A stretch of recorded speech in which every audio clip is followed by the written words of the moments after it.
Bismillahirrahmanirrahim. Auzubillahi minash-shaitanir-rajim. Bismillahirrahmanirrahim. We are just here to discuss the few new topics of genetics and inheritance of your class. Okay, now today what we are going to study, we are just going to focus on protein synthesis. This is our today topic that is called protein synthesis. As you know that अब मैं थोड़ा सा इसको back करके फिर मैं लेके जाऊंगा कि प्रोटीन सिंथेसिस होती क्या है और उससे पहले प्रोटीन क्या होती है। ठीक है जी। ठीक है, दो तरीके से अप्रोच हो सकती है, यानी कि इसका इनिशियल से स्टार्ट फिनिश और फिनिश से स्टार्ट। तो आज मैं एक नई टेक्निक इस्तेमाल करने जा रहा हूँ आप लोगों को समझाने के लिए, ताकि कुछ कुछ नया हो जाए ना ज़िंदगी में। कि प्रोटीन सिंथेसिस के हवाले से हम बात कर रहे हैं, प्रोटीन सिंथेसिस होती क्या है। अच्छा बच्चा पार्टी, आप लोगों को ये तो पता ही है कि प्रोटीन जो है basically this is what we talk about the proteins. Proteins are the polypeptides of amino acids, हम यही कहते हैं ना, these are the polypeptides of amino acids. ठीक है, ये आपने केमिस्ट्री वाले टॉपिक के अंदर भी जो मैक्रोमोलिक्यूल्स वाला यूनिट है ऑर्गेनिक का, उसके अंदर भी आपने पढ़ा होगा। ठीक है जी। तो प्रोटीन्स आर पॉलीपेप्टाइड्स। ठीक है, इनके दरमियान जो बॉन्ड्स होते हैं, जो कोवलेंट बॉन्ड बन रहे होते हैं, उनको पेप्टाइड या अमाइड बॉन्ड्स कहते हैं, पॉलीपेप्टाइड ऑफ अमीनो एसिड्स। ठीक है, अगर एक बात करूं मैं प्रोटीन की, तो बेटा क्या होता है, can you please repeat it.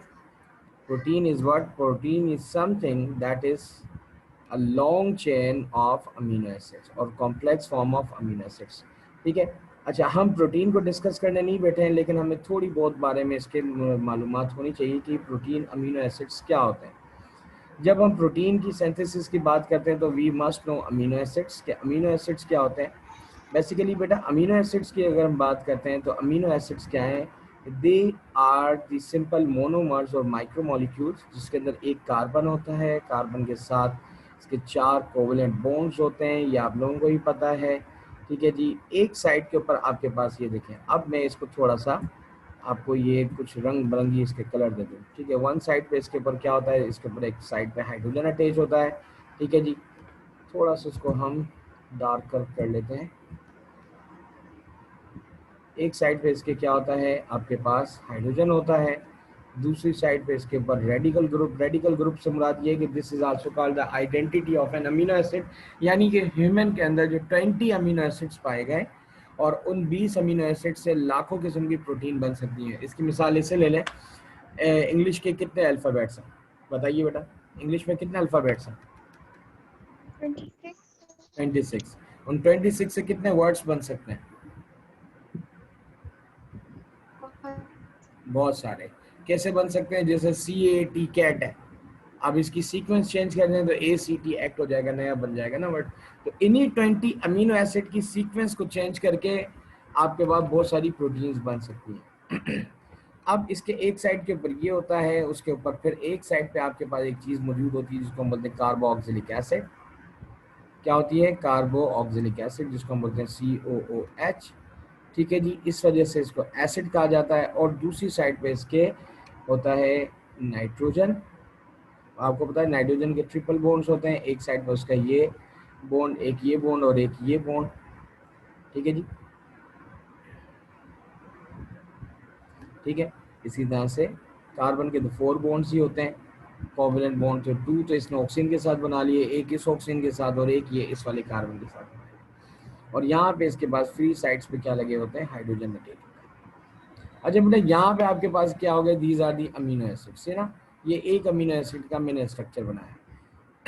अब ये जो इसमें बीच में जो चीज़ है जिसको हम बोलते हैं कार्बन, ये जो इसका जो कार्बन जिसके दोनों साइड्स के ऊपर चीज़ अटैच है, इसको कहा जाता है अल्फा कार्बन ना। ये फंडामेंटल कार्बन है। Alpha carbon is a carbon जिसके एक साइड के ऊपर एक और कार्बन अटैच हो। तो यहाँ पे देखें ये कार्बन इसका अटैच है, और दूसरी उसको अल्फा क्यों भी कह रहे हैं, this is the fundamental unit. ये होल्ड कर रहा है दोनों साइड पे, एक तरफ अमीनो ग्रुप को, दूसरी तरफ एसिड ग्रुप को। This is the amino group. ठीक है जी, ये अमीनो ग्रुप है, AMINO अमीनो ग्रुप। इसी वजह से अमीनो एसिड को अमीनो एसिड का नाम दिया गया है। ठीक है बेटा, और ये है आपके पास क्या, एसिड ग्रुप।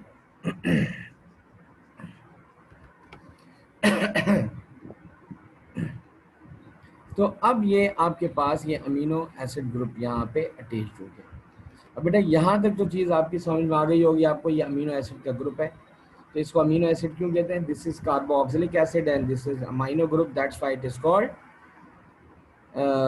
तो हम इसको कहते हैं अमीनो एसिड्स। ठीक है, यहाँ तक चीज़ आपको समझ में आ गई? यहाँ तक चीज़ क्लियर है बेटा? हेलो? जी सर। ओके, अब what I am going to do, ठीक है, अब मैं सिर्फ क्या कर रहा हूँ कि मैं सिर्फ यहाँ पे लेट सपोज कि ये एक अमीनो एसिड है,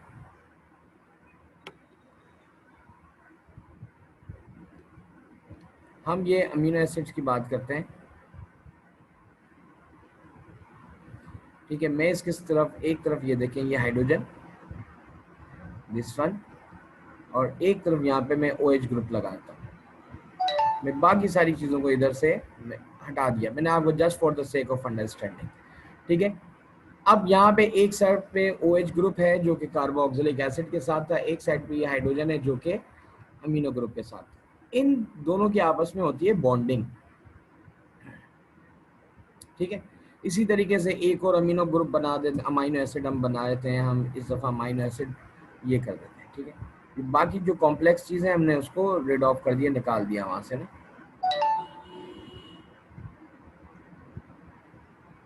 Now this is what, this is hydrogen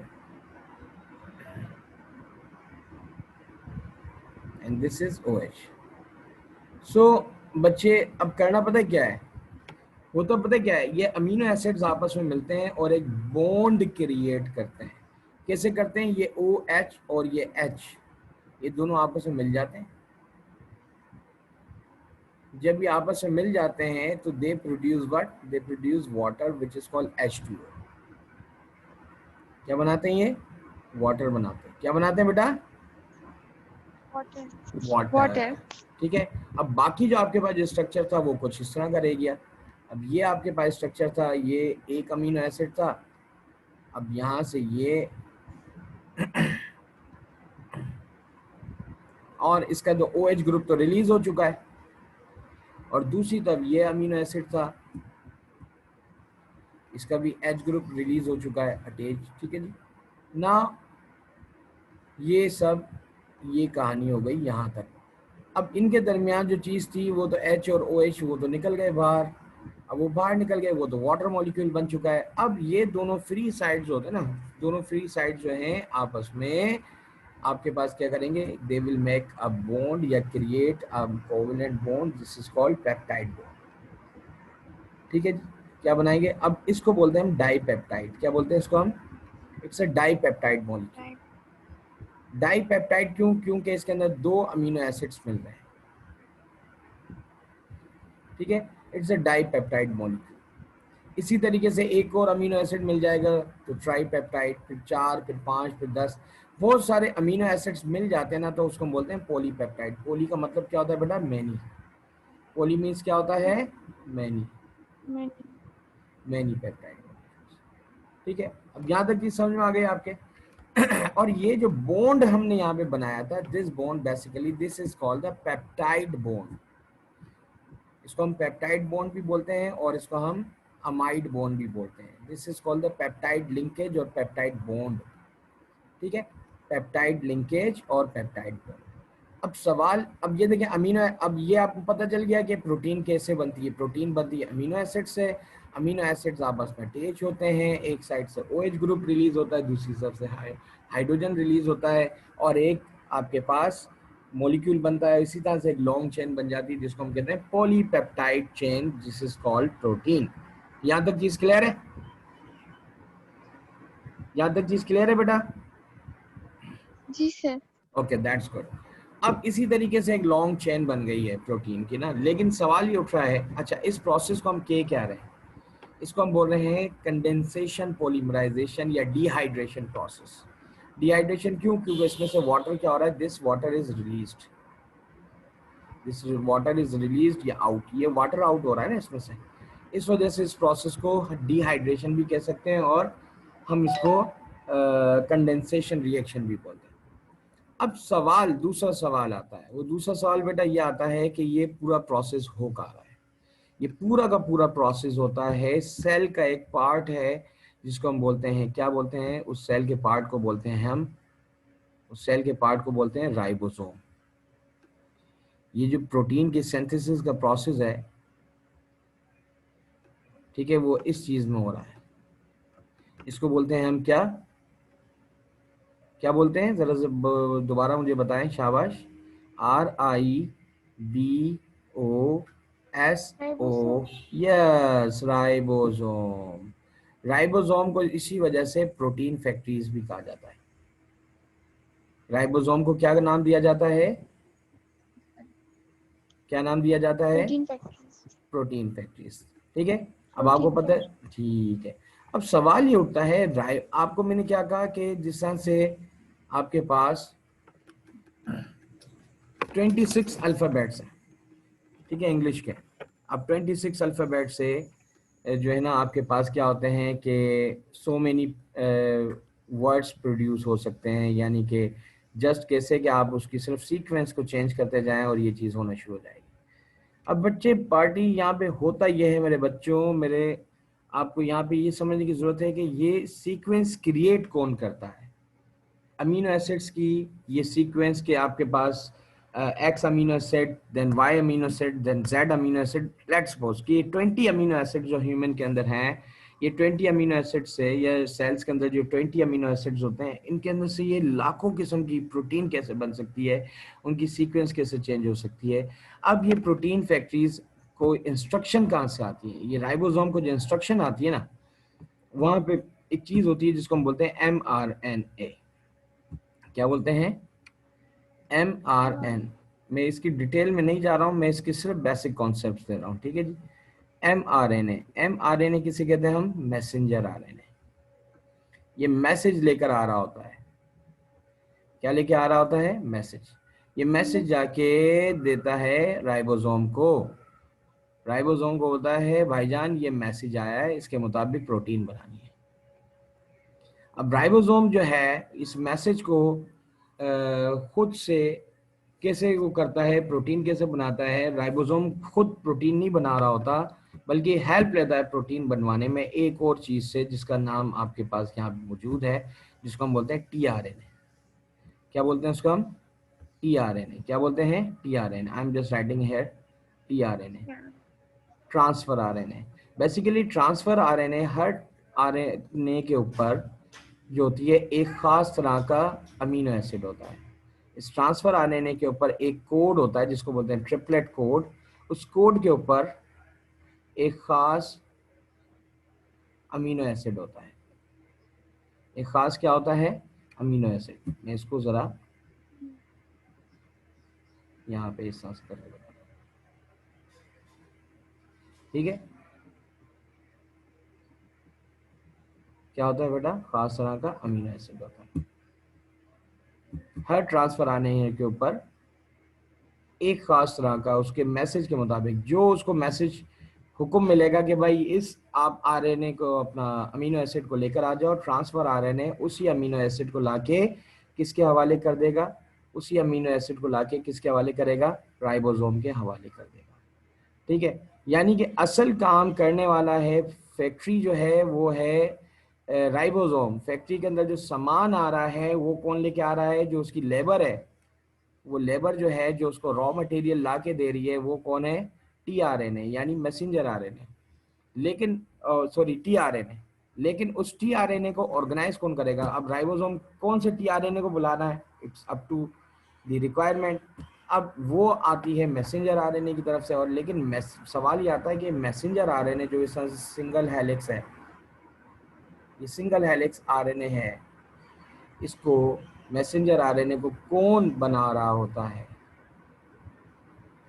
messenger RNA को प्रोड्यूस करता है डीएनए, यानी कि a part of DNA, a piece of DNA. यानी कि पूरा का पूरा डीएनए एक मैसेंजर आरएनए नहीं बनाता, एक खास पीस, एक खास टुकड़ा जिसमें कुछ जीन्स होती हैं, ठीक है, पीस ऑफ डीएनए या जीन्स ऑफ डीएनए। जीन्स की डेफिनेशन हमने पढ़ी थी ना, specific part of DNA which keeps a particular character. तो इसकी जो जीन्स है ना वो इसको ये बनाती हैं, जीन्स जो होती हैं, जीन या पीस ऑफ डीएनए जो है वो प्रोड्यूस करता है आपके पास क्या, एक मैसेंजर आरएनए, और ये आपके पास ये प्रोसेस होता है। ठीक है जी। अब मैं इसको एक नंबरिंग देना चाहूँ तो नंबर 1 अगर मैं यहाँ से स्टार्ट करूँ,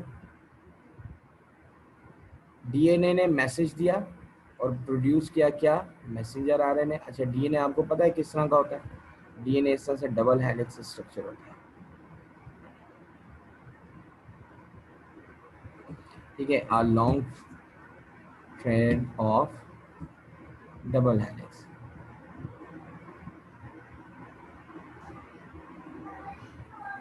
ठीक है जी, यहाँ तक चीज क्लियर हुई। अब यही डबल आरएनए से डीएनए के खास पार्ट ने, लेट्स सपोज कि इतना पार्ट था, ये इस पार्ट ने अपना मैसेज जो है यहाँ पे ये कोड कर दिया, और ये मैसेज जो है वो लेट्स सपोज कि वो जर्मन लैंग्वेज में था। वो जर्मन लैंग्वेज का मैसेज जो है ये राइबोसोम नहीं पढ़ पा रहा था, लेकिन उसने टीआरएनए की मदद से उसको पढ़ा और उसके मुताबिक अमीनो एसिड मंगवाए और प्रोटीन बना दी। तो स्टेप नंबर 1 ये हो गया। स्टेप नंबर 2 आपके पास मैसेंजर आरएनए का हो गया। स्टेप नंबर 3 राइबोसोम यानी प्रोटीन फैक्ट्रीज के पास पहुंच गए। और स्टेप नंबर 4 में आपके पास क्या हो रहा है, टीआरएनए उसके मुताबिक आ रहा है। और स्टेप नंबर 5 के अंदर आपके पास क्या बन रही है, स्टेप नंबर 5 के अंदर आपके पास ये प्रोटीन सिंथेसिस हो रही है।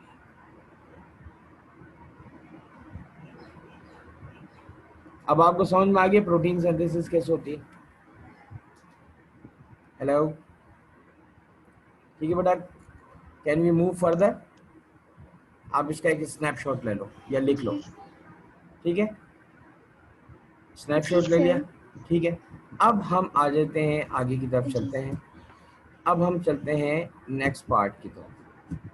ठीक है, अब हम नेक्स्ट पार्ट की तरफ चलते हैं मेरे बच्चों। अब हमें थोड़ा सा, हमने लास्ट टाइम भी पढ़ा था, लेकिन डीएनए का स्ट्रक्चर हम दोबारा से थोड़ा सा स्ट्रक्चर देख लेते हैं ताकि आपको याद रहे कि बेसिकली डीएनए है क्या। DNA is a double helix molecule. ठीक है, डीएनए एक क्या है, एक डबल हेलिक्स मॉलिक्यूल है। इस तरह से एक लॉन्ग चेन है डीएनए की। और कहाँ होता है ये, न्यूक्लियस के अंदर होता है। और जब ये कंडेंस होता है तो एक क्रोमोसोम बनाता है जहाँ, और फिर क्रोमोसोम के जो पार्ट्स होते हैं, अगर क्रोमोसोम अपनी ही एक कॉपी प्रोड्यूस कर ले तो उसको हम कहते हैं क्रोमेटिड। और दो क्रोमेटिड मिलके पूरा डाइक्रोमेटिड मॉलिक्यूल बनाते हैं जिसको हम बोलते हैं वन कंप्लीट क्रोमोसोम।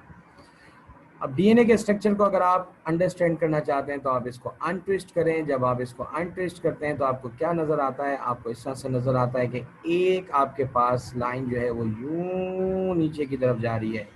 ठीक है जी, ठीक है, ये एंटी पैरेलल स्ट्रैंड्स हैं। और दूसरी लाइन जो होती है वो यूं ऊपर की तरफ आ रही है।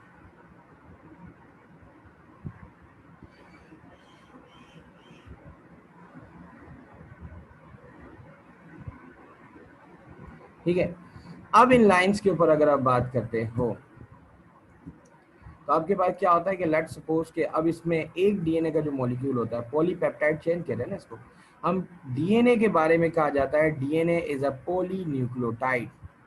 पहले तो ये समझ लें आप, डीएनए जो है जिसका मतलब है डीऑक्सी राइबो न्यूक्लिक एसिड। इसको डीऑक्सी राइबो न्यूक्लिक एसिड क्यों कहते हैं, क्योंकि इसके अंदर डीऑक्सी राइबो शुगर होती है। और इसको हम कहते हैं पॉलीन्यूक्लियोटाइड। क्या बोलते हैं, पॉली का मतलब होता है मैनी। जैसे प्रोटीन को हमने पॉलीपेप्टाइड का नाम दिया था ना, पॉलीपेप्टाइड चेन, तो इसको हम बोलते हैं पॉलीन्यूक्लियोटाइड। ठीक है, व्हाट वी से, पॉली न्यूक्लियोटाइड। ठीक है बेटा, मैं बहुत ही शांति के साथ आज आपको ये समझा रहा हूँ। पॉली न्यूक्लियोटाइड यानी कि डीएनए को समझने से पहले you must understand the concept of nucleotide. ठीक है, हम डिटेल में नहीं जाएंगे। ठीक है, लेकिन आपको बेसिक कॉन्सेप्ट पता होने चाहिए। पॉली का मतलब क्या होता है, पॉली का मतलब मैंने आपको पहले ही बता दिया है, मैनी, यानी बहुत सारी न्यूक्लियोटाइड्स आपस में मिलती हैं, ये भी एक पॉलीमर है। और वो न्यूक्लियोटाइड आपस में मिलकर एक डीएनए का स्ट्रक्चर बनाते हैं। ठीक है, अब ये जो न्यूक्लियोटाइड है, इस न्यूक्लियोटाइड के 3 पार्ट्स होते हैं। एक को बोलते हैं हम फॉस्फेट ग्रुप, मैं यहाँ पे इसको पी से रिप्रेजेंट कर रहा हूँ। ठीक है बेटा, इस फॉस्फेट ग्रुप को हम अटैच करते हैं एक चीज के साथ जिसको बोलते हैं हम डीऑक्सी राइबोज शुगर। क्या कहते हैं इसको हम? Deoxyribose sugar. इस डीऑक्सी राइबोज शुगर का फार्मूला, इसको डीऑक्सी क्यों कहते हैं? ठीक है, क्योंकि इसके अंदर एज कम्पेयर टू जो इसकी बाकी राइबोज शुगर होती है उसके मुकाबले में एक ऑक्सीजन कम होती है, और इसी वजह से हम डीएनए को डीऑक्सी राइबो न्यूक्लिक एसिड कहते हैं। डीऑक्सी राइबोज शुगर, ये पेंटामर होती है, पेंटागन होती है, 5 इसके अंदर कार्बन होते हैं। अब डीऑक्सी राइबोज शुगर, वैसे जो राइबोज शुगर का फार्मूला होता है वो होता है C5H10O5। अब ये डीऑक्सी है तो इसका फार्मूला होगा C5H10। अब O5 नहीं होगा बल्कि क्या होगा, O4 होगा।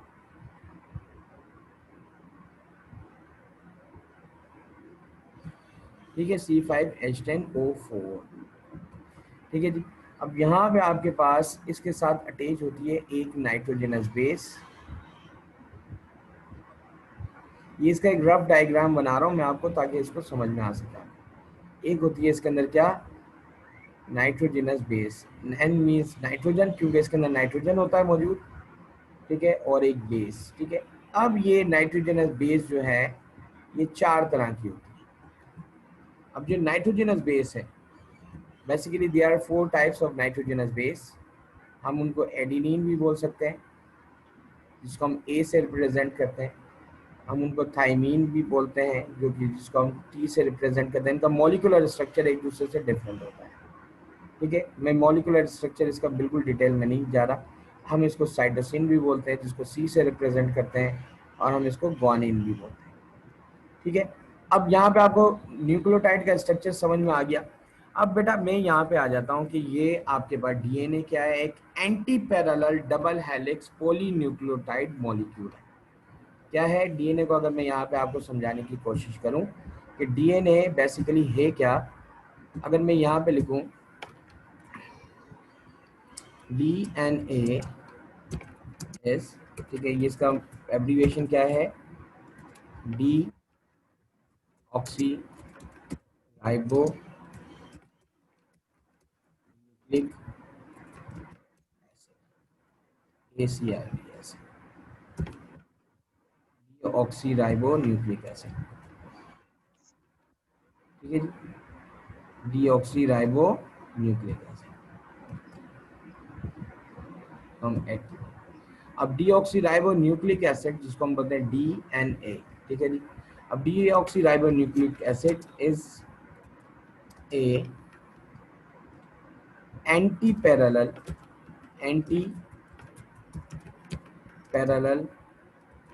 डबल हेलिक्स और डबल स्ट्रैंड्स, ये स्ट्रैंडेड पोली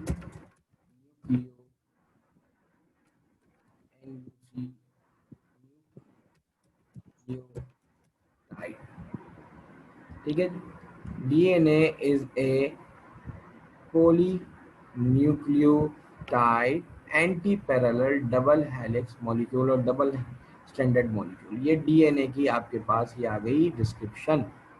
ठीक है भाई, ये चीज आपके पास समझ में आ गई, डीएनए के पास ये डिस्क्रिप्शन है। सही है। अब डीएनए के स्ट्रक्चर को आपको समझने के लिए यहाँ तक चीज समझ में आ गई। You need to understand first of all what, हम क्या करते हैं कि इसको हम उठा के अभी यहाँ रख देते हैं। ठीक है जी, ये आ गया इधर। अब ये डबल हेलिक्स है, एंटी पैरेलल है। ठीक है, हमने पहले भी इसके बारे में थोड़ी सी बात की थी। अब मैं यहाँ पे इसकी ये लेट्स सपोज कि मैं ये बना देता हूँ कि this is the phosphate group, this is the sugar,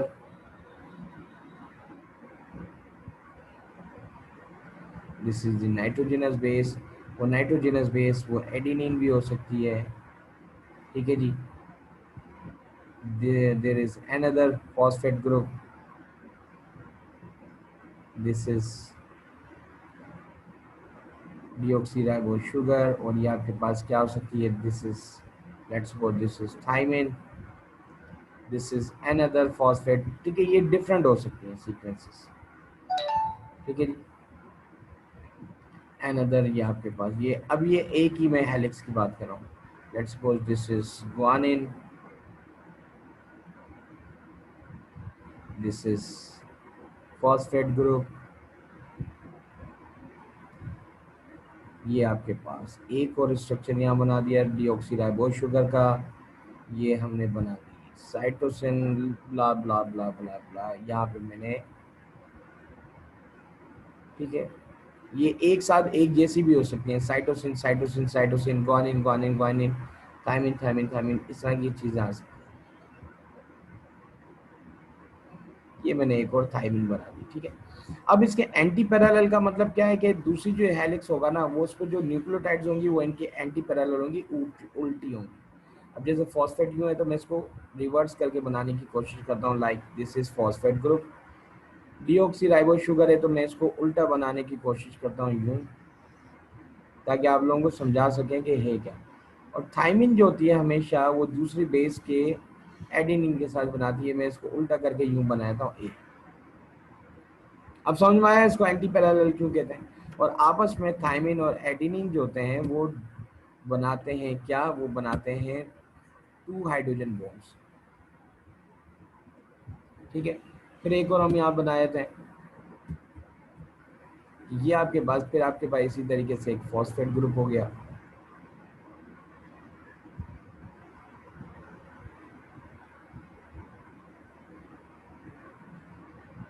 ये साइटोसिन है, ठीक है, ये ग्वानिन है, देखिए ग्वानिन को मैंने उल्टा से करके बना दिया है।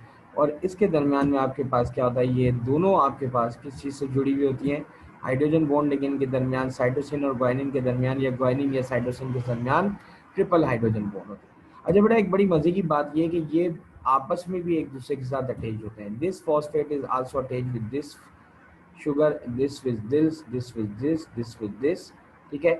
This bonding is called diphosphodiester bond. This is also called the phosphate bond या phosphodiester bond, ठीक है। अब ये फॉस्फेट जो है ये आपस में इस तरह से अटैच होते हैं।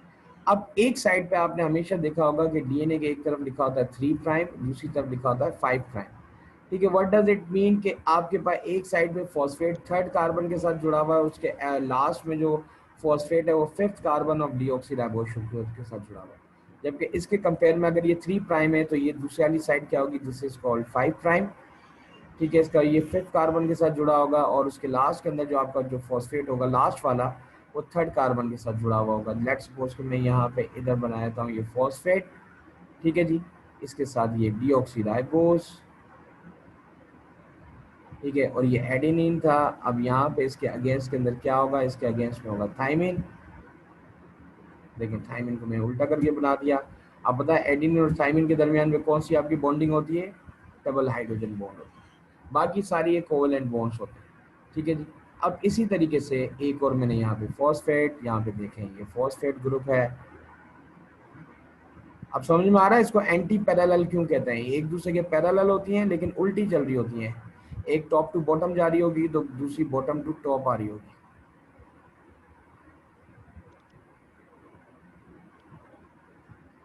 अब ये आपके पास ये आ गया, और ये जो आपके पास बॉन्ड्स होते हैं basically these are what, double bonds,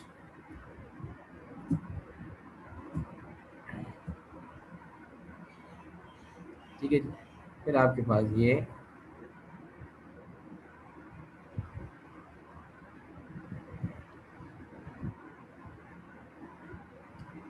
guanine है, ग्वानिन के अगेंस्ट के अंदर क्या होगा, डेफिनेटली साइटोसिन होगा, हम इसको उल्टा करके यूं बनाएंगे साइटोसिन। तो अब ये आपके पास बॉन्डिंग, अब आपको समझ में आ गया कि डीएनए का ये हेलिक्स स्ट्रक्चर क्यों कहलाता है, डबल हेलिक्स होता है, इसको आपने अनट्विस्ट करके देख लिया और ये चीज़ें आपको समझ में आ गई। अगर एक साइड पे अगर लेट्स सपोज कि अगर ये 5 प्राइम था तो दूसरे अगेंस्ट उसके ऊपर क्या होगा 3 प्राइम, ठीक है। It is representing the carbon structure कि फॉस्फेट कौन से कार्बन के साथ अटैच हुआ होगा। अगर ये आपके भाई ये 5 प्राइम था तो इसके एंटी पैरेलल ये लास्ट वाला ये 3 प्राइम होगा। और इसके और भी आगे इंपॉर्टेंस है जो कि आप यूनिवर्सिटी लेवल में जाके पढ़ोगे कि इसकी प्रोटीन सिंथेसिस की सीक्वेंस वगैरह वगैरह वगैरह। जबकि अगर आप आरएनए का स्ट्रक्चर बोलते हो, ठीक है, अब जब आरएनए का आप स्ट्रक्चर बोलते हो तो आरएनए का जो स्ट्रक्चर होता है ना मेरे बच्चे, यहाँ तक चीज समझ में आ गई? आगे चले? Is it okay? Okay, should we move further? थोड़ा सा हम आप आगे की तरफ चलते हैं। अब आरएनए का जो स्ट्रक्चर होता है, डीएनए और आरएनए के अंदर जो, अगर आप पहले तो अंतर देख लें, दोनों एक ही चीज है, वो भी न्यूक्लियोटाइड है, ये भी न्यूक्लियोटाइड है। अब आपको यहाँ पे डीएनए और आरएनए का थोड़ा सा डिफरेंस भी हम बताए थे। डीएनए और आरएनए का पहले हम डिफरेंस बताए थे ताकि आपको ये समझ में आ जाए कि डीएनए और आरएनए है क्या।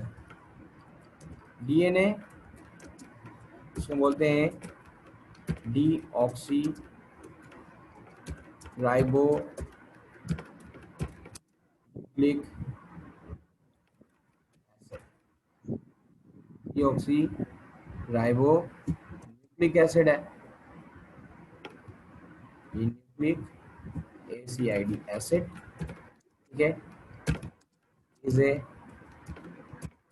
डबल हेलिक्स, ठीक है, इज ए डबल हेलिक्स या डबल हेलिकल स्ट्रक्चर या डबल हेलिक्स, वाइल आरएनए, ठीक है, इज सिंगल हेलिक्स। जबकि आरएनए जो है वो सिंगल हेलिक्स है, बट नॉट इन, ठीक है, वायरसेस। वायरसेस में कभी कभी ऐसा नहीं होता। वायरसेस में कुछ डीएनए होते हैं वो सिंगल हेलिक्स होते हैं, और कुछ आरएनए जो होते हैं वो डबल हेलिक्स होते हैं, ठीक है जी। आरएनए कुछ होते हैं, ठीक है, ये अब वो कुछ वायरसेस हैं। अच्छा, तो सेकंड आपके पास जो पॉइंट है, अब इनकी आप जो है ना वो लिखना शुरू कर दें आप, ये डिफरेंसेस ये भी आपको पता होना चाहिए। DNA keeps oxy ribose sugar. अब डीऑक्सी राइबोज शुगर का बेटा फार्मूला क्या है? C5H10O4, ठीक है बेटा, C5H10O4। ये याद रहेंगी चीज़ें बेटा। आज लंबी क्लास चलनी है, ज़रा हिम्मत पकड़ें, चाय वाय अपने साथ रख लें, ठीक है जी। अब ये मोनोहाइब्रिड क्रॉस हमने कल किए थे, आज हमें डाई हाइब्रिड क्रॉस भी करना है, ठीक है। डीऑक्सी राइबोज शुगर, ठीक है जी, डीऑक्सी राइबोज शुगर का फार्मूला क्या? C5H10O4, ठीक है, वाइल RNA, ये लिखना शुरू कर दें साथ, कीप्स राइबोज शुगर। अब राइबोज शुगर का फार्मूला क्या होता है? राइबोज शुगर का यही फार्मूला होता है जो ऊपर है, लेकिन सिवाय एक चीज के। क्या है वो एक चीज, मुझे बता सकते हैं आप? ठीक है, ये O4 की जगह ये O5 होता है, दैट्स इट, ठीक है। क्या डिफरेंस है आपने देखा? इसका डिफरेंस देखा, ठीक है, डिफरेंस आपको नजर आ रहा है कि दोनों के अंदर आपको डीएनए और आरएनए के अंदर आपको इसका डिफरेंस नजर आना शुरू हो जाएगा।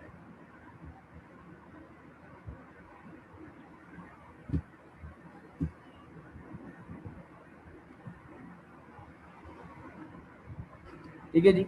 अब ये आपके भाई डिफरेंसेस आपको नजर आना शुरू हो जाए। थर्ड आपके पास पॉइंट आ जाते हैं बेटा।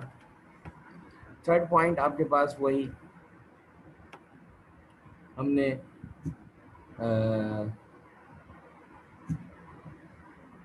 पहले इसको भी मैं यूज कर लेते हैं ताकि आप इसके अंदर कंफ्यूज ना हो। अच्छा जी, अब थर्ड पॉइंट के अंदर अगर हम बात करते हैं, डीएनए क्या होता है? DNA is usually found in the nucleus, chloroplast and in mitochondria of eukaryotic cells। जो यूकैरियोटिक सेल्स हैं उनके अंदर ये न्यूक्लियस, माइटोकॉन्ड्रिया और क्लोरोप्लास्ट के अंदर होता है। जबकि हमने यहाँ पे क्या लिखा? वाइल आरएनए इज यूजुअली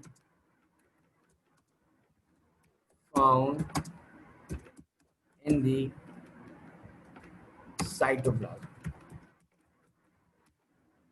ठीक है। जबकि आपके आरएनए जो होता है वो साइटोप्लाज्म के अंदर यूजुअली मौजूद होता है। DNA is a master, DNA produce RNA which is called RNA transcription, और फिर आरएनए जो है वो क्या करता है, प्रोटीन सिंथेसिस में हेल्प करता है। There are so many other differences, लेकिन इतने आप याद रख लें, ठीक है। और भी है, डीएनए से डीएनए प्रोड्यूस हो सकता है जिसको हम डीएनए रेप्लिकेशन कहते हैं, ठीक है। और डीएनए से आरएनए प्रोड्यूस होता है जिसको हम आरएनए ट्रांसक्रिप्शन कहते हैं। And after RNA transcription protein is synthesize, जबकि डीएनए जो है वो डायरेक्ट प्रोटीन सिंथेसिस में इन्वॉल्व नहीं होता। अब ये स्ट्रक्चर तो आपको समझ में आ गए। अब बेटा यहीं पे अब देखिए, मैं इसको ये लिख लिया आपने ताकि मैं इसको रब अप कर दूं। हेलो, जी सर। ओके। अब बेटा मुझे करना पता है क्या है, अब मुझे इससे आगे की तरफ चलना है। डीएनए आरएनए का स्ट्रक्चर हो गया आपके पास, अब हमने इसको करना है, इसको साइड रखना है। अब मैं आपको डिफरेंस एक बताना चाहता हूँ। हमारे पास वो क्या था, monohybrid cross and dihybrid cross, ठीक है। Monohybrid cross and dihybrid cross. Hybrid हमने कल के सेशन में पढ़ा था। हाइब्रिड क्या होते हैं, जब होमोजाइगस जीन्स आपस में मिलती हैं तो उनका F1 जनरेशन के अंदर दोनों के करेक्टर्स होते हैं, मदर के भी और फादर के भी, ठीक है जी। ये कहलाते हैं आपके पास डाई हाइब्रिड क्रॉस, ठीक है जी, got it, dihybrid cross, is it clear. अब ओ सॉरी, हाइब्रिड कहते हैं उसे। अब हाइब्रिड क्या होता है, मैं यहाँ पे मेरे व्हाट्सअप आ गया, एक बच्चे की और भी क्लास है, चलेंगे। अब हाइब्रिड क्रॉसेस के अंदर हम यहाँ पे हमारे पास हम जो पहले जो यहाँ पे बात करेंगे वो करेंगे मोनो हाइब्रिड क्रॉस की, फिर हम करेंगे डाई हाइब्रिड क्रॉस की। यानी हमें एक हाइब्रिड स्ट्रक्चर को फाइंड आउट करना है, फिर दो हाइब्रिड स्ट्रक्चर को फाइंड आउट करना है, ठीक है। मोनो हाइब्रिड क्या होता है और डाई हाइब्रिड क्या होता है, इसके ऊपर हम थोड़ा सा देख लेते हैं। और इनके डिफरेंसेस आपको, क्योंकि ये वन गो के अंदर पढ़ाना ये ज़रूरी है। अगर वन गो में अगर आप नहीं पढ़ाते स्टूडेंट को, तो मेरे ख्याल से आप स्टूडेंट के साथ थोड़ा सा जुल्म कर रहे होते हो, ठीक है। ये क्रॉसेस आपको यहाँ पे हम समझा रहे हैं। पुनेट स्क्वायर मेथड जो है बहुत ही आसान है। आपने स्क्वायर बनाया और स्क्वायर की मदद से आप पूरे के पूरे स्ट्रक्चर्स को समझा दें। अब बेटा मोनो हाइब्रिड क्रॉस के अंदर आपके पास करना क्या है, आपको कुछ भी नहीं करना। मोनो हाइब्रिड क्रॉस के अंदर जैसे हमने यहाँ पे एक करेक्टर ले लेते हैं, कोई भी एक करेक्टर, एक हम करेक्टर की बात करेंगे और उसकी हम जीन्स को लेंगे। जैसे हम लोगों ने कहा था कि हमारे पास ग्रीन प्लांट्स हैं, ग्रीन प्लांट्स की जो जीन्स हैं जो कि डोमिनेंट थी, इस वजह से मैंने इसको कैपिटल में पहले ही लिख दिया। मैं डोमिनेंट और रेसेसिव के इसके लिए नहीं जा रहा क्योंकि already we have discussed. These are the green plants,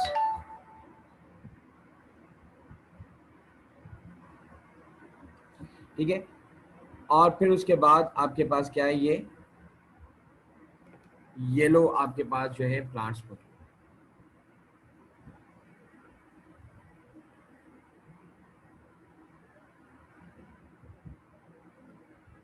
ठीक है। अब आपको सिर्फ ये आपके पास ये मोनो हाइब्रिड और डाई हाइब्रिड करके फिर मैं आपको जो है ना आगे की तरफ चलूंगा, और ये आपको लेना जरूरी है बेटा क्लास, ठीक है। तो please cooperate, I have got your message कि इसके बाद हमें आपका पेपर भी सॉल्व कराना है, थोड़ा सा हिम्मत पकड़ें अभी। अब बेटा मोनो हाइब्रिड और डाई हाइब्रिड क्रॉस के अंदर हुआ ये कि मदर और ये फादर की जीन्स थी। एक हमने यहाँ पे क्रॉस पॉलिनेशन कराई और से पॉलिनेशन से पहले मयोसिस की मदद से इनकी जीन्स जो थी वो हाफ हो गई, ठीक है। और ये आपस में इस तरह से जीन्स हाफ हुई, और ये हाफ होने के बाद आपस में जब ये मिली तो एक हाइब्रिड प्रोड्यूस हुआ। उस हाइब्रिड के अंदर जो जीन्स थी वो दोनों जीन्स थी जिसका नाम था कैपिटल जी एंड स्मॉल जी।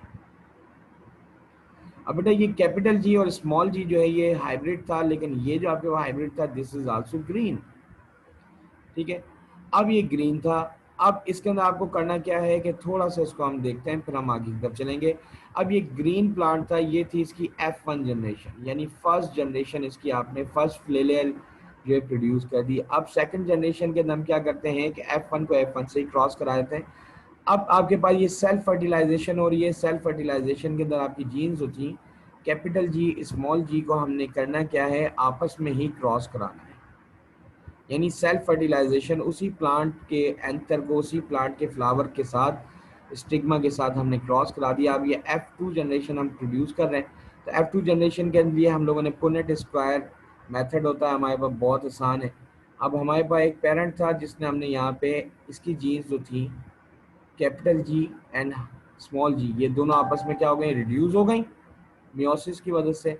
और यहाँ पे आपके पास क्या क्या हो गया, ये भी कैपिटल जी एंड स्मॉल जी, जब ये आपस में क्रॉस करेंगे तो क्या प्रोड्यूस होगा, capital G and capital G, then capital G and small G, and capital G and small G, and small G and small G. अब बेटा यहाँ पे आप अगर गौर से देखें, ये तो क्रॉस हो गया जो हमने पहले भी थोड़ा सा डिस्कस किया था। अब यहाँ पे अगर इसकी जीनोटाइप देखें तो मेरे पास 3 तरह की जीन्स जो है F2 जनरेशन के अंदर प्रोड्यूस हुई है।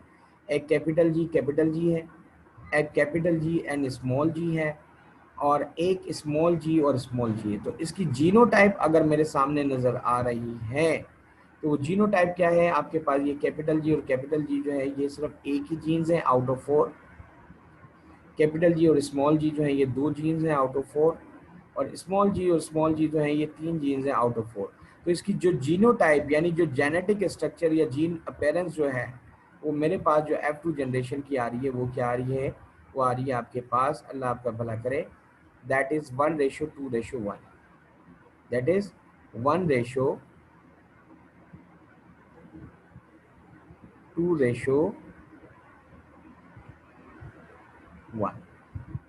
ठीक है, लेकिन अगर मैं इसकी फिनोटाइप की बात करता हूँ, फिनोटाइप का मतलब इसकी फिजिकल अपेयरेंस, इसके वो कैरेक्टर्स जो इनकी जीन्स की मदद से प्रोड्यूस हुए।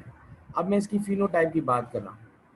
अब बेटा फिनोटाइप की बात करने के मुताबिक अगर मैंने कहा कि कैपिटल जी और कैपिटल जी जो है बेसिकली वो क्या है, ठीक है, ये फिनोटाइप की बात कर रहा हूँ।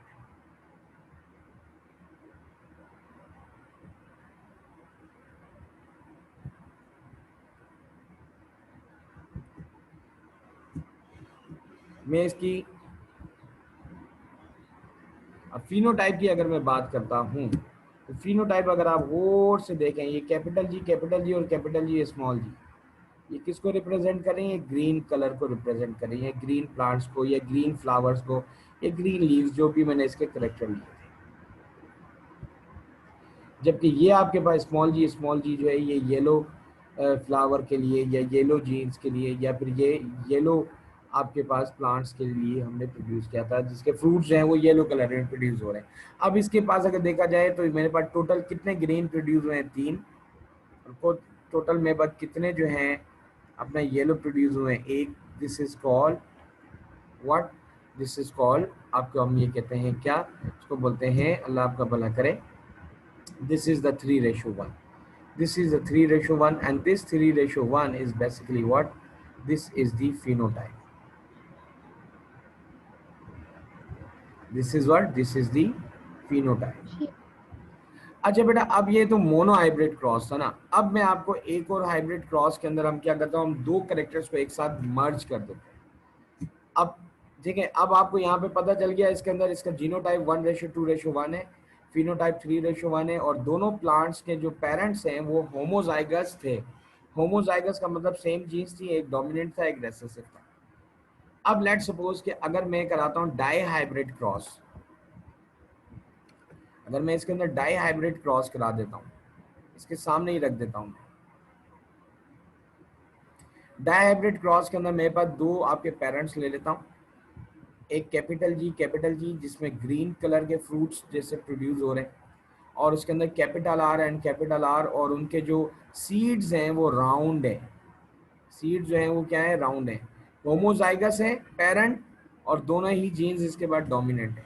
और दूसरी तरफ जो पेरेंट प्लांट लेते हैं हम वो लेते हैं कैपिटल स्मॉल जी, यानी इसके अंदर येलो कलर के फ्रूट्स प्रोड्यूस हो रहे हैं, और इनके जो सीड्स हैं वो रिंकल्ड हैं, और उनको मैंने स्मॉल आर और स्मॉल आर से रिप्रेजेंट कर दिया। अब देखिए यहाँ पे इसको हम बोलेंगे डाई हाइब्रिड क्रॉस, इसको हम बोलेंगे क्या, this is called dihybrid, क्योंकि यहाँ पे मैं 2 तरह की जीन्स ले रहा हूँ जो आपस में एक दूसरे के साथ पेयर करेंगी और 2 हाइब्रिड्स प्रोड्यूस करेंगी।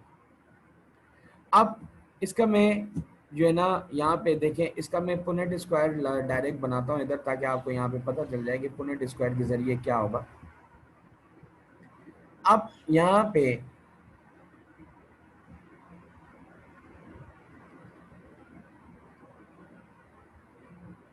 मैं कहता हूँ कि बेटा एक पेरेंट प्लांट है जिसमें कैपिटल जी और कैपिटल आर है, जब ये आपस में क्रॉस करेंगे तो इसकी जीन्स हाफ हो जाएंगी, एक बन जाएगा कैपिटल जी कैपिटल आर एक तरफ आ जाएगा, कैपिटल जी कैपिटल आर एक तरफ आ जाएगा। बल्कि इससे पहले इसको तो मैं F1 जनरेशन आपकी प्रोड्यूस करके दिखाऊं ताकि आपको ये समझ में आ जाए कि F1 जनरेशन है क्या।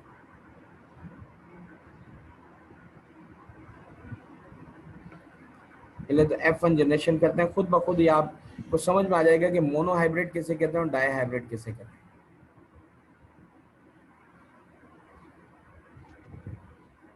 ठीक है, डाई हाइब्रिड, डाई का मतलब क्या होता है बेटा? डाई का मतलब होता है टू, कि आपके दो हाइब्रिड्स यहाँ पे प्रोड्यूस होंगे। ठीक है मेरे बच्चे। अब यहाँ पे मैं बेटा आप लोगों से एक बहुत बहुत बहुत बहुत बहुत ज़्यादा गुजारिश है कि इन दोनों करेक्टर्स को, चाहे आपका दिल चाह रहा हो या नहीं चाह रहा हो, लेकिन आप थोड़ा सा इसको एक साथ थोड़ा सा टाइम लगा के इसको देख लें। अच्छा, जब दोनों पेरेंट्स आपस में क्रॉस करेंगे तो डेफिनेटली एक पेरेंट की तरफ से यहाँ पे जो मेरे पास जो करेक्टर प्रोड्यूस होगा, डेफिनेटली वो क्या होगा कि एक पेरेंट की तरफ से जो करेक्टर आएगा, मियोसिस की वजह से इसकी जीन्स हाफ हो जाएंगी। यहाँ से सिर्फ मेरे पास एक ही जीन्स प्रोड्यूस हो सकती है, वो और वो जीन्स कौन सी है? वो हो सकती है capital G and capital are. ठीक है, और यहाँ से क्या प्रोड्यूस हो सकता है? Small G and small R. Meiosis के अंदर यही हो सकता है ना। और ये दोनों आपस में मिलके जो F1 जनरेशन होगी, वो F1 जनरेशन के अंदर यहाँ पे जो इसके अंदर जीन्स बनेगी वो क्या बनेगी? कैपिटल जी स्मॉल जी, ठीक है, and capital R and small R. इसका मतलब क्या हुआ बेटा? इसका मतलब ये हुआ कि जो हाइब्रिड प्लांट बन रहा है उसके अंदर दो तरह के हाइब्रिड्स हैं, एक capital G and small G and capital R और स्मॉल आर, ये दो हाइब्रिड्स हैं। ठीक है, और ये जो हाइब्रिड हैं ये इसके अंदर डोमिनेंट करेक्टर को शो कर रहे हैं कि इसमें ग्रीन फ्रूट्स हैं और राउंड सीड्स हैं। अब ये जो आपके पास जो आपका क्रॉस है, this is called dihybrid. अब ये डाई हाइब्रिड क्यों है? इसके अंदर दो तरह के हाइब्रिड जीन्स मौजूद हैं, दो के आपके पास प्लांट्स थे, उसकी वजह से ये डाई हाइब्रिड्स प्रोड्यूस हो रहे थे। अब बच्चे मैं करता क्या हूँ कि इसका एक पुनेट स्क्वायर प्रोड्यूस कर देता हूँ। अब मैं इसका पुनेट स्क्वायर प्रोड्यूस कर देता हूँ। अब आप खुद बोलोगे कि ये पुनेट स्क्वायर कैसे प्रोड्यूस हुआ। ठीक है, और इसके अंदर दोनों का, इसका देखें F2 जनरेशन देख लो, इसकी F2 जनरेशन देख लो। अब ये पुनेट स्क्वायर में इसका यहाँ पे सेंस प्रोड्यूस करता हूँ कि मैंने यहाँ पे लिख दिया ये प्लांट इधर और एक प्लांट आपका ये बना दिया। अब ये जो डाई हाइब्रिड है इसकी मैंने सेल्फ पॉलिनेशन कराई, तो मेरे पास यहाँ पे मुख्तलिफ तरह की जीन्स आ सकती है ना। पहली जीन तो ये आ सकती है कि इसकी मियोसिस के अंदर ये अगर हाफ होगी तो ऊपर वाले पोर्शन से ये कैपिटल जी और ये कैपिटल आर का एक पेयर बन सकता है। ठीक है, ये एक पॉसिबिलिटी है। दूसरी पॉसिबिलिटी बेटा ये है कि आप बोले नहीं सर, अगर कैपिटल जी के साथ कैपिटल आर की बजाय स्मॉल आर का भी तो पेयर बन सकता है मियोसिस में। बिल्कुल बन सकता है, मियोसिस में तो जीन्स हाफ होती हैं। ठीक है, अब इसी तरीके से आपके पास ये स्मॉल जी, मैं कहता हूँ लेकिन बेटा अगर ये स्मॉल जी और स्मॉल आर का भी तो पेयर बन सकता है, डाई हाइब्रिड है ना, तो दो दो जीन्स रखेंगे। तो आप बोले सर नहीं, अगर ये स्मॉल जी और स्मॉल आर का अगर पेयर बन जाए तो कोई आपको इसमें नाराज़गी होगी? मैंने बोलूँगा नहीं बेटा, मैं क्यों नाराज़ हूँगा ये। ठीक है, अब इसी तरीके से आपको ये सेल्फ पॉलिनेशन हो रही है तो उसके अंदर सेम करेक्टर्स होंगे, जो करेक्टर्स ऊपर थे वही करेक्टर यहाँ आएंगे। Capital G and capital R will be here. ठीक है जी, ठीक है, capital G and small R will be here, small G and capital R will be here.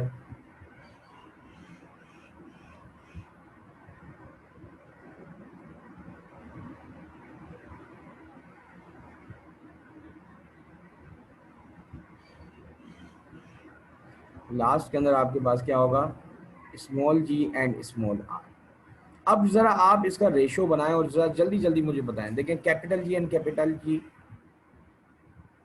ये बनेगा, and capital R and capital are ये बनेगा। अब ये जो करेक्टर है ये क्या है? ये तो इस वाली प्लांट की तरह है ना। ठीक है, green fruit and round seeds, capital G and capital G, capital R and small R, green and round seeds. ठीक है जी, capital G and small G. ठीक है, capital R and capital R, green और राउंड सीड्स। ठीक है, अब ये capital G and small G. ठीक है, and capital R and small R.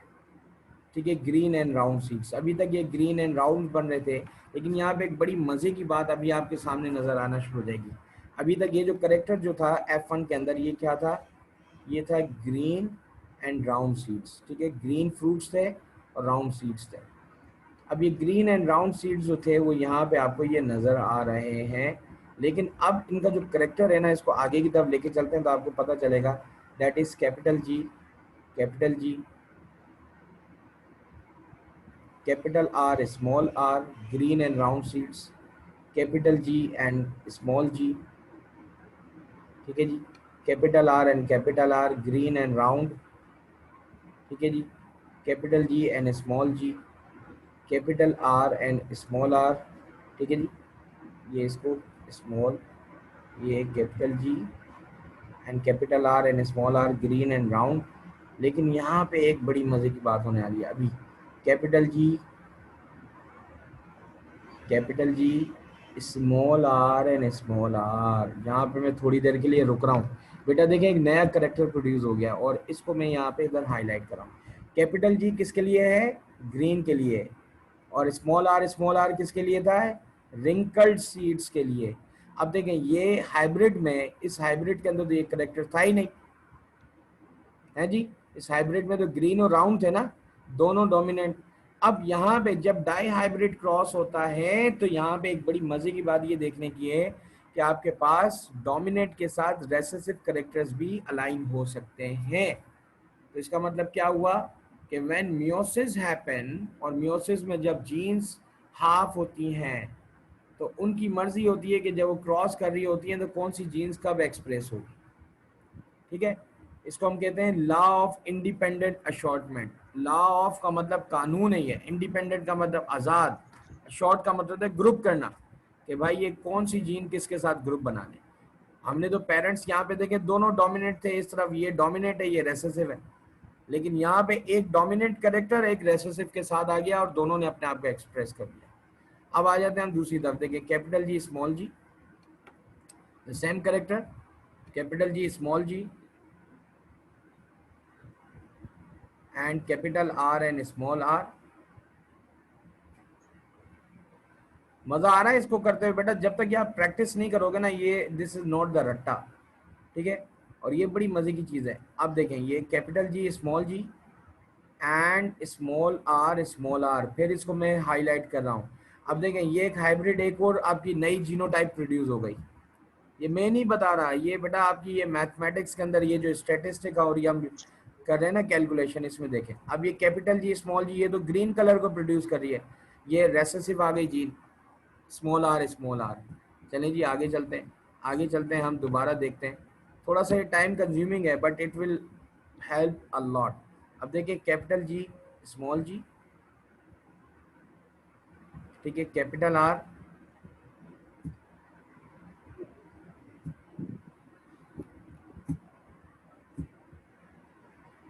अब ये capital R and small R. इसी तरीके से आपके पास ये capital G and small G, ठीक है जी। इसकी बात कर रहा हूँ मैं, ये small R and small R, इसको भी देखें मैं यहाँ पे हाईलाइट कर दूंगा। इसके साथ आपके पास क्या हुआ, ये भी आपके पास वही ग्रीन और रिंकल्ड, यानी एक डोमिनेंट हाइब्रिड है और दूसरा रेसेसिव है। चलें जी, नए नए करेक्टर, नई नई जीनोटाइप्स आ रही हैं। 3:1 तो हो ही नहीं सकता ये। और ये ट्राई हाइब्रिड क्रॉस हुआ तो फिर ज़िंदगी तबाह हो जाएगी, बोलेंगे ओ माय गॉड, आप बोलेंगे ये क्या हो गया।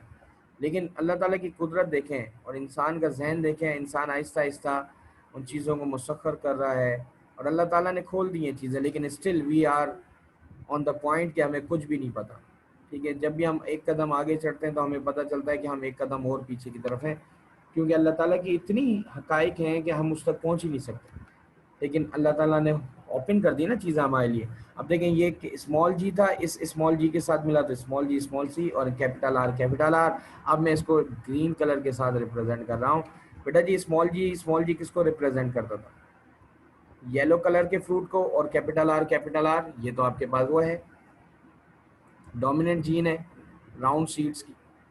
अब इसी तरीके देखें small G and capital R, नई एक और नई करेक्टर, स्मॉल जी ये रेसेसिव करेक्टर है और इसके साथ आपके पास क्या आ गया, एक हाइब्रिड करेक्टर प्रोड्यूस हो गया, capital R and small R. इसको भी मैं ग्रीन कलर के साथ रिप्रेजेंट कर रहा हूँ। यानी कि ये क्या हो गया, येलो सीड विद राउंड, ठीक है बेटा, विद राउंड। अब यहाँ पे लास्ट आपके पास बट नॉट लीस्ट, अब ये आपकी आवाज मेरी समाज से टकरानी चाहिए। देखें ये लास्ट है, स्मॉल जी स्मॉल आर, ये किससे जब होगा तो क्या हो जाएगा, स्मॉल जी यानी yellow and capital R and small R, वही बात आ गई आपकी, क्या प्रोड्यूस हो गया, ये राउंड, और ये small G and small R, जो ये फर्स्ट पेरेंट था ये, ठीक है। अब यहाँ पे भी आपके पास ये देखें, मैं इस करेक्टर को इसको ग्रीन से रिप्रेजेंट किया और इस करेक्टर को मैंने येलो कलर से रिप्रेजेंट कर दिया, ये प्योरली येलो है। ये वही करेक्टर आ गया जो कि ये फर्स्ट पेरेंट का था, और ये कैपिटल जी और कैपिटल जी और कैपिटल आर ये वही करेक्टर है जो फर्स्ट पेरेंट का था। ये सिर्फ वन टाइम ही आ रहे हैं, ये इनका रेशियो 1 ही है, ठीक है। अब इसकी जीनोटाइप फिनोटाइप बिल्कुल ही अलग हो गई, ठीक है। This is called dihybrid cross. तो मैं आपको जो चीज़ बता रहा था ना, अब ये डीएनए प्रोटीन सिंथेसिस वगैरह वगैरह ये चीज़ें हो गई थी, फिर ये माइटोसिस बियोसिस हमने ऑलरेडी पढ़ ली थी। Monohybrid cross we have also studied. अब मोनोहाइब्रिड क्रॉस के अंदर आपके पास ये पेडिग्री डायग्राम, ये पेडिग्री डायग्राम कहलाती है, इसके अंदर आपको बता दिया था। अब इस पेडिग्री डायग्राम में आप देख सकते हैं क्या नज़र आ रहा है आपको, ठीक है। अब इस पेडिग्री डायग्राम के अंदर अगर मैं इसको, अगर मैं ये देखिए,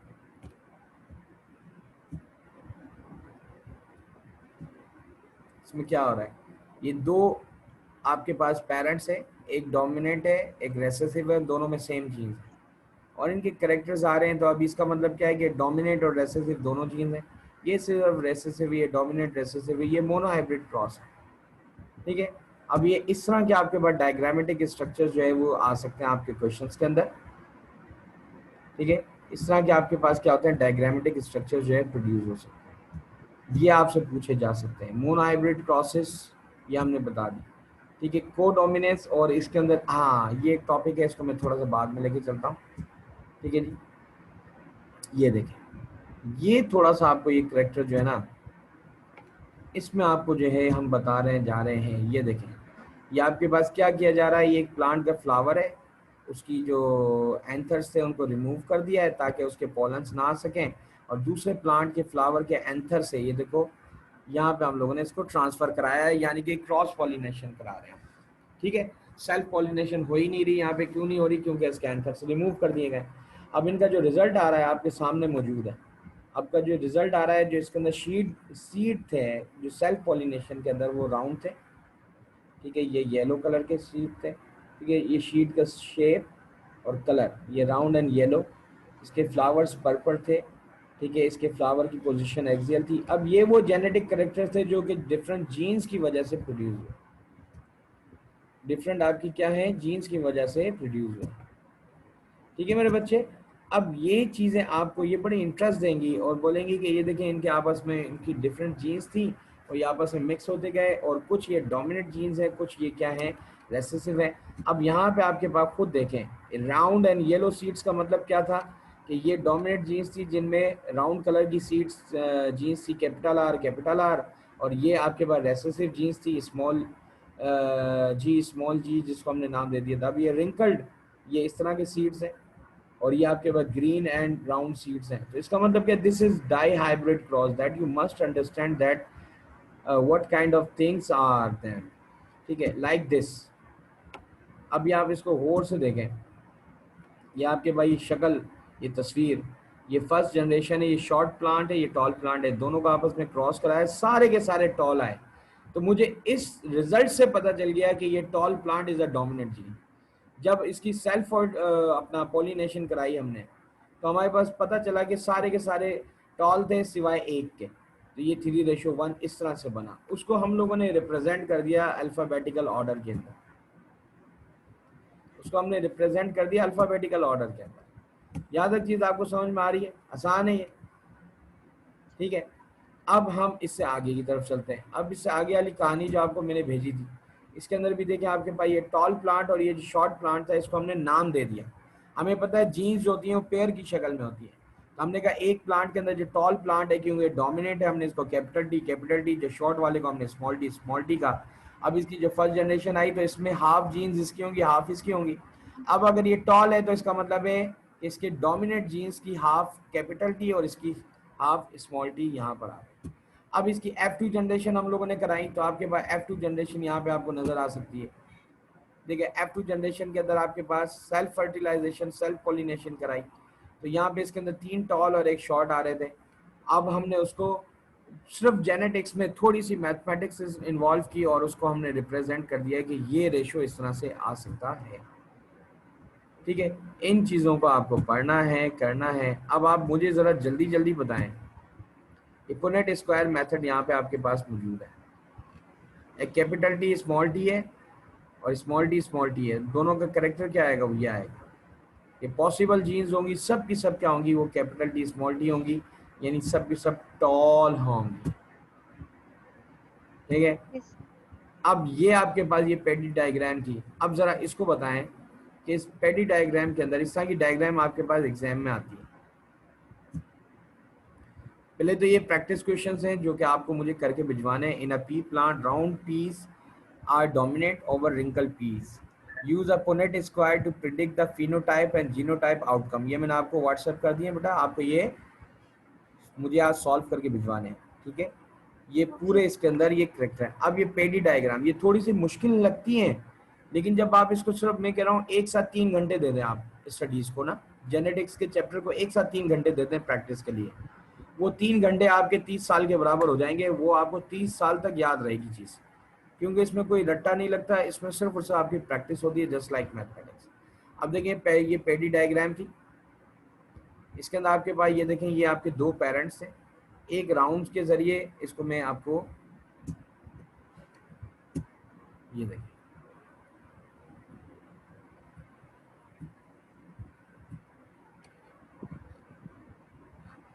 देखिए अब यहाँ पे मैं इस डायग्राम को देख के बता सकता हूँ कि ये एक 2 पेरेंट्स को आपस में इन्होंने क्रॉस कराया है, तो ये इनके बच्चे पैदा हुए। ये जो पेरेंट जो ये राउंड था और इसका येलो कलर था, इसका मतलब ये आपके पास होमोजाइगस है। ये क्या है बेटा जी, होमोजाइगस है। ठीक है, और ये जो दूसरा पेरेंट है ना, ये हेट्रोजाइगस है। क्यों, क्योंकि इसके अंदर देखें हाफ जीन्स ब्लू कलर की है और हाफ जीन्स येलो कलर की है। ठीक है, और इसका शेप भी डिफरेंट है, ये राउंड नहीं है बल्कि स्क्वायर है। अब यहाँ पे जब इन दोनों का क्रॉस कराया तो एक जो बच्चा था वो राउंड था, लेकिन इसमें दोनों जीन्स थी, यानी ये हाइब्रिड है। इसमें सिर्फ इसकी जीन्स थी और इसका कलर था। ये हाइब्रिड तो है लेकिन इसकी शेप इसकी आई है, तो यानी ये रेसेसिव जीन्स इधर आ गई हैं और ये कलर की जीन्स डोमिनेट इधर आ गई हैं। ये डाई हाइब्रिड क्रॉस की बात बता रहा हूँ। ये इस तरह करके आपके पास सवाल आ सकते हैं। ठीक है जी, और ये आपके पास क्या है, ये सब रेसेसिव था। अब इस रेसेसिव जो आपके पास just like this she is female, let's suppose, या मेल, जो भी आप इसको कह रहे हैं, इसके साथ जब इसके एक और पार्टनर को क्रॉस कराया गया तो इनके ये 2 बच्चे पैदा हुए। एक जो था वो येलो कलर का था, राउंड था, दूसरा ये ब्लू कलर का राउंड था। अब what does it mean, it is representing that कि ये जो थर्ड जनरेशन इसकी प्रोड्यूस हुई है, ये फर्स्ट जनरेशन थी, ये सेकंड जनरेशन जो प्रोड्यूस हुई है। अब इस सेकंड जनरेशन के अंदर ये डोमिनेंट जीन्स थी, जो कि कलर भी डोमिनेंट था और इसकी शेप भी, क्योंकि ये डोमिनेंट यहाँ पे नजर आ रहा है, लेकिन ये जो चीज़ है ना, ये ब्लू वाली, ये रेसेसिव है, लेकिन इसके अंदर शेप जो है वो डोमिनेंट का है, कलर जो रेसेसिव जीन्स की मौजूद है। अब यहाँ पे इन्होंने इसका एक की भी दे दी है कि स्क्वायर मेल को रिप्रेजेंट कर रहा है, राउंड जो है फीमेल को रिप्रेजेंट कर रहा है, ये स्क्वायर अफेक्टेड मेल को। अब ये बीमारी के अंदर भी ये रिप्रेजेंट करके दे सकते हैं, सिकल सेल एनीमिया हो गया, बाकी चीज़ें हो गई, ये चीज़ों के अंदर आपके पास आ सकते हैं। But you need to understand कि किस तरीके से यहाँ पे चीज़ होगी। एक चीज़ जो बड़ी मज़े की है ना, वो ये है कि आपके पास जो टेस्ट क्रॉस जो हम कराते हैं, वो टेस्ट क्रॉस का मतलब भी क्या होता है कि हम चीज़ों को जान सकें कि ये जो आपके पास मोनो हाइब्रिड क्रॉस है, इसमें दोनों पेरेंट्स जो हैं वो होमोजाइगस हैं या हेट्रोजाइगस हैं। क्योंकि नॉर्मल हमारे पास रेशो क्या आता है, 3:1। ठीक है, और डाई हाइब्रिड क्रॉस के अंदर आपके पास जो रेशो आता है वो होता है 9:3:1। ठीक है, 9:3:1। ठीक है, अब ये आपके पास जब हम इस तरह का ये टेबल आपको बता दिया कि रिजल्ट्स ऑफ टेस्ट क्रॉस की अपने बार लिख लें, याद कर लें कि आपके मोनोहाइब्रिड क्रॉस के अंदर जो है F2 जनरेशन 3:1 है, डाई हाइब्रिड क्रॉस के अंदर 9:3:3:1, ठीक है। और यहाँ पे आपके पास ये नो रिकग्नाइज है। सॉरी बेटा, आई गॉट अनदर कॉल तो फ्रॉम द पेरेंट्स, ठीक है। यहाँ तक चीज बेटा क्लियर है आपको?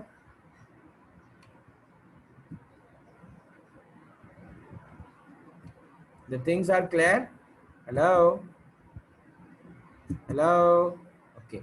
Now we will hold these things इंशाल्लाह। फिर उसके बाद यहाँ तक चीज़ बेटा क्लियर है? दोबारा देखें, ये आपके पास ये पूरे मैंने इसको स्ट्रक्चर्स को आपको यहाँ पे बता दिया, monohybrid cross, dihybrid cross, blah blah blah blah blah, और यही चीज़ें आपके कोर्स के अंदर है। इसके अलावा एक नेक्स्ट चैप्टर है जिसको हम बोलते हैं वेरिएशंस। वेरिएशन में थोड़ा सा जेनेटिक्स आ जाता है, ठीक है। और वो वेरिएशंस के अंदर आपको जो है वो यहाँ पे हम डिस्कस करेंगे कि वो वेरिएशंस के अंदर कुछ डिजीजेज हैं जो जेनेटिक्स से रिलेटेड हैं, like sickle cell anaemia, haemophilia, ठीक है, और कलर ब्लाइंडनेस। ये वो जीन्स की चीज़ें वो हैं, वेरिएशंस हैं जो कि आपको पता होनी चाहिए, ठीक है बेटा। यहाँ तक चीज़ क्लियर है? Hello, yes, no, every? अच्छा जी जी, सर। जी सर, ओके, वेरी गुड। मेरा बेटा बात सुनो, घबराने की कोई ज़रूरत नहीं है, ठीक है। These all the things are very very very simple. These all the things are very simple. Now what to do, आपको करना क्या है कि सिर्फ इनको प्रैक्टिस करनी है, that's it.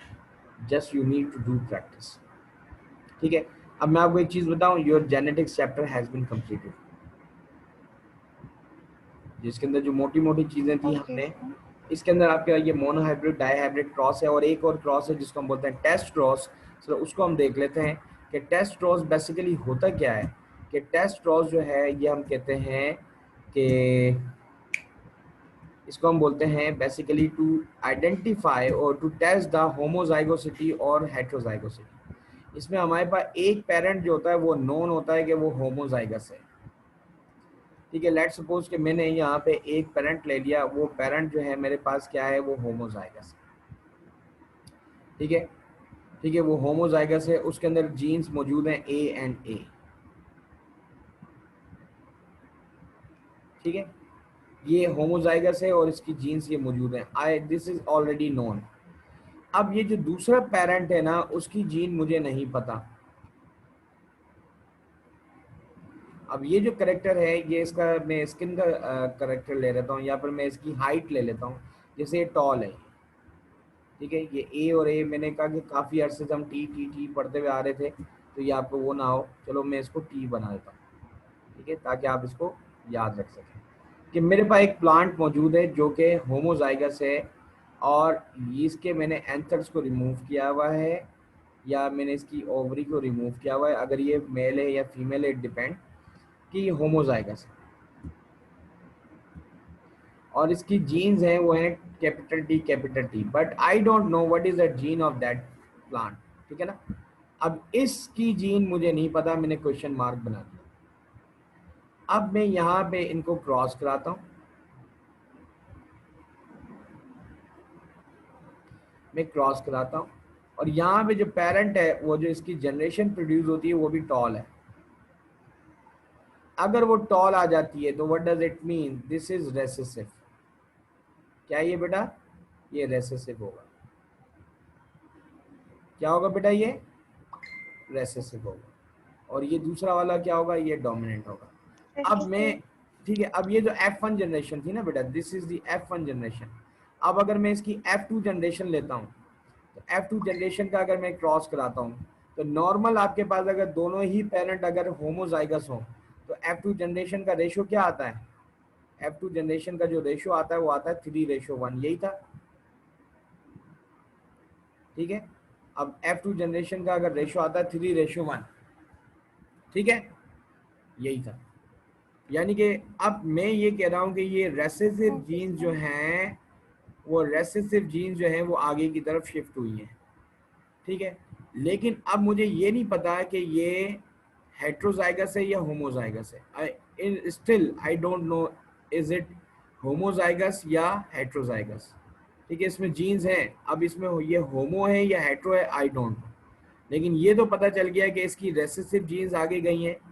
क्यों रेसेसिव जीन्स आगे गई हैं? क्योंकि यहाँ पे आपके पास जो फर्स्ट जनरेशन है वो क्या आ गई है, वो टॉल आ गई। अब मैंने नॉर्मल कंडीशन के अंदर F1 और F1 जनरेशन को अगर मैं उसी से ही अगर क्रॉस कराता हूँ F2 हासिल करने के लिए, तो नॉर्मली मेरे पास क्या आता है, मेरे पास जो आता है करेक्टर वो आता है, अल्लाह भला करे,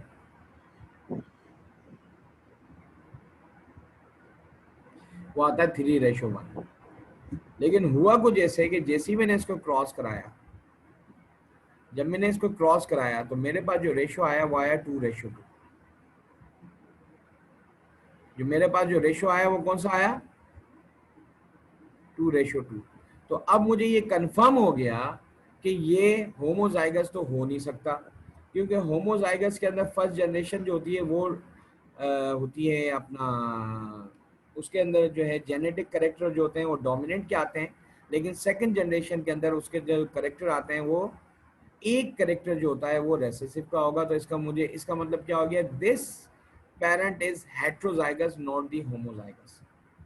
गॉट इट। और मैं इसको यहाँ पे जस्टिफाई कुछ ऐसे भी कर सकता हूँ कि आई नो दैट कि मेरे पास एक करेक्टर था कि इसमें एक जीन्स जो थी वो कैपिटल टी थी, ठीक है, दूसरी तरफ भी कैपिटल टी होगी। अगर वो कैपिटल टी और कैपिटल टी थी तो डेफिनेटली ये क्या आएगा, capital T and capital T का ही करेक्टर आना चाहिए। अच्छा, ये आपके पास इसकी रेसेसिव जीन्स आई है तो डेफिनेटली ये आपके पास स्मॉल टी होने चाहिए। अगर स्मॉल टी है तो कैपिटल टी और स्मॉल टी आना चाहिए। और अगर मिसाल के तौर पे अगर ये स्मॉल टी है तो यहाँ पे भी स्मॉल टी आना चाहिए। लेकिन अगर ये कैपिटल टी की बजाय दूसरी तरफ पेरेंट अगर कैपिटल टी और स्मॉल टी आ जाए, अगर ये देखो तो यहाँ पे इसका आपका जो करेक्टर आएगा वो कुछ इस तरह का है, capital T and small T, capital T small T and small T. अब यहाँ पे आपके पास देखें ये क्या आ रहा है, आपके पास दीज ऑल आर टॉल, ठीक है, और ये आपके पास क्या रहा है, ये आ रहा है। तो इसका मतलब क्या हुआ कि ये आपका दूसरा पेरेंट जो है ये रेसेसिव हो सकता है, लेकिन ये आपके पास जो पेरेंट है ये हेट्रोजाइगस होना चाहिए। लेकिन अगर आपके पास 3:1 नहीं आता रिजल्ट, कोई भी इसके अलावा आता है, तो इसका मतलब ये पेरेंट होमोजाइगस नहीं है, हेट्रोजाइगस है। ठीक है ना, क्योंकि नॉर्मल कंडीशन में हमारे पास जो जीन्स कैरेक्टर्स आते हैं वो आते हैं क्या, हमारे पास जो जीन्स कैरेक्टर्स आते हैं दीज आर व्हाट, वो जीन्स कैरेक्टर हमारे पास जो होते हैं वो होते हैं, अल्लाह भला करे, वो होते हैं 3:1 के। नाउ बेटा सर मैं आपको सर आपकी जो बुक है वो सर मैं यहाँ पे शेयर करके दिखा देता हूँ, उसके बाद आपका ये chapter has been completed.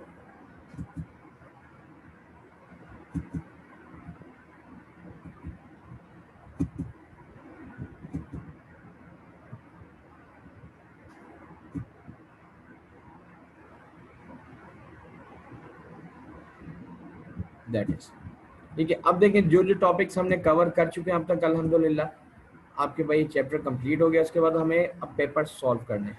Inheritance we have done, chromosome, genes and proteins we have done, ठीक है। Gender chromosome, homologous, X Y chromosome, how to find the gender, ये भी हम लोग कर चुके थे अल्हम्दुलिल्लाह। उसके बाद प्रोटीन्स कैसे प्रोड्यूस होती हैं ये भी हमारे पास टॉपिक हो गया था। डीएनए से आरएनए कैसे बनता है, जीन एक्सप्रेस कैसे होती हैं ये भी हो गया था।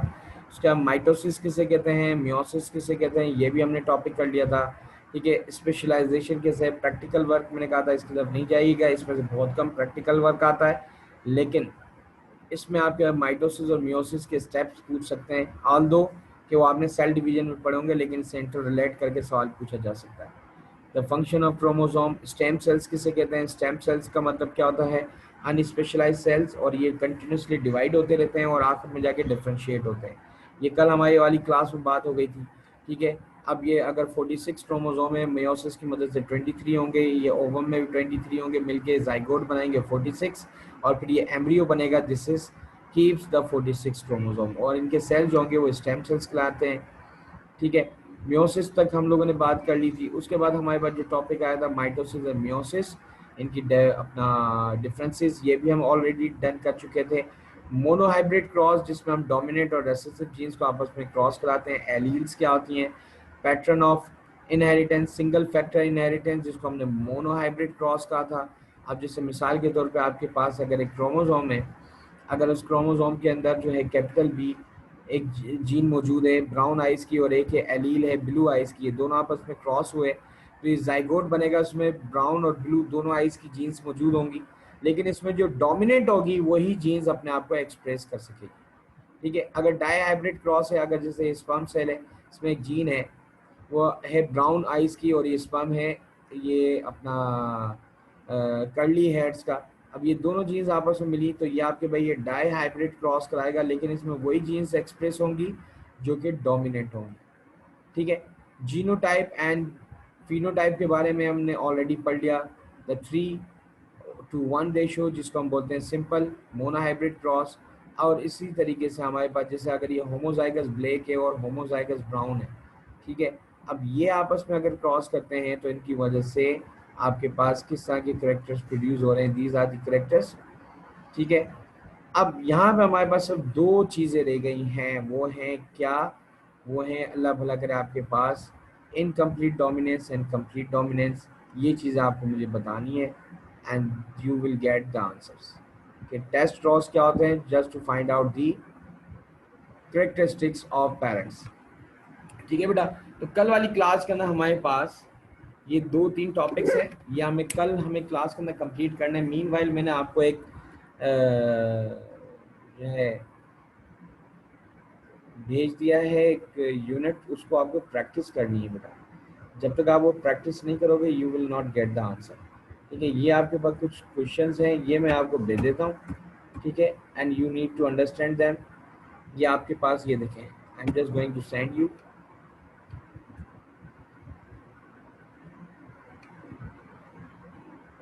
यानी ये सिर्फ 9 सवाल भेज रहा हूँ, ज़्यादा मुश्किल नहीं है।